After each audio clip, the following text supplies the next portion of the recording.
ಎರಡರಲ್ಲೂ ಇದೆ details. So ನೀವು ಪೋಸ್ಟ್ ಆಫೀಸಲ್ಲಿ ಕೂಡ ಉಳಿತಾಯ ಮಾಡ್ಬೋದು. ಇದನ್ನು ಹಾಗೇನೆ ನಾನು ಡಿಸ್ಕ್ರಿಪ್ಷನಲ್ಲೂ ಹಾಕ್ತೀನಿ, ನಾನು ಇವತ್ತು ಸ್ಟೇಟಸಲ್ಲೂ ಇದನ್ನು ಹಾಕಿರ್ತೀನಿ.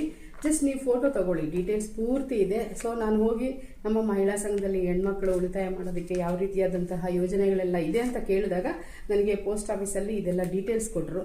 ಸೊ ತುಂಬ ಯೂಸ್ ಆಗುತ್ತೆ ಉಳಿತಾಯ ಮಾಡೋದು.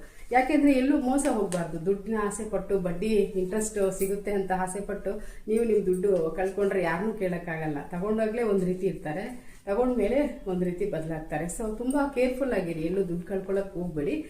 ಆಗ ಈ ರೀತಿಯಾದಂತಹ ಈಸಿ ಸ್ಕೀಮ್ ಇರುತ್ತೆ. ಕೆಲವ್ರಿಗೆ ಗೊತ್ತಿರುತ್ತೆ, ನನ್ನ ವಿಡಿಯೋ ನೋಡೋ ನಾನು ಕಟ್ತಾ ಇದ್ದೀನಿ ಅಂತ ಅನ್ಕೋತೀರಾ, ಸಹಜ. ಆದರೆ ಕೆಲವರಿಗೆ ಇದೆಲ್ಲ ಗೊತ್ತಿರಲ್ಲ. ಎಲ್ಲಪ್ಪ ಹೋಗಿ ಕಟ್ಟೋದು, ಯಾವ ಸೇಟ್ ಅಂಗಡಿನಲ್ಲಿ ಹೋಗಿ ಕಟ್ಟೋದು, ಏನೂ ಆಗುತ್ತೋ ಅಂತ. ಸುಮಾರು ವರ್ಷಗಳಿಂದ ಇರುವಂತಹ ಜ್ಯುವೆಲರಿ ಶಾಪಲ್ಲೂ ಕಟ್ಬೋದು, ಹೆಸರಾಂತ ಶಾಪ್ಗಳಿರುತ್ತೆ, ಅಲ್ಲಿ ಹೋಗಿ ನೀವು ಕಟ್ಬೋದು.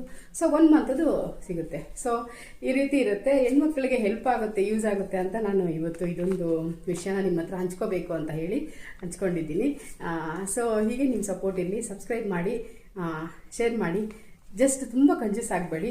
ಅಟ್ಲೀಸ್ಟು ಒಂದು ಲೈಕ್ ಕೊಡಿ. ಯಾವುದೇ ಫೇಸ್ಬುಕ್ಕಲ್ಲಿ ನೋಡ್ಬೋದು, ಇನ್ಸ್ಟಾಗ್ರಾಮಲ್ಲಿ ನೋಡ್ಬೋದು, ಅಥವಾ ಯೂಟ್ಯೂಬಲ್ಲಿ ನೋಡ್ಬೋದು. ಜಸ್ಟ್ ಒಂದು ಲೈಕ್ ಕೊಡಿ.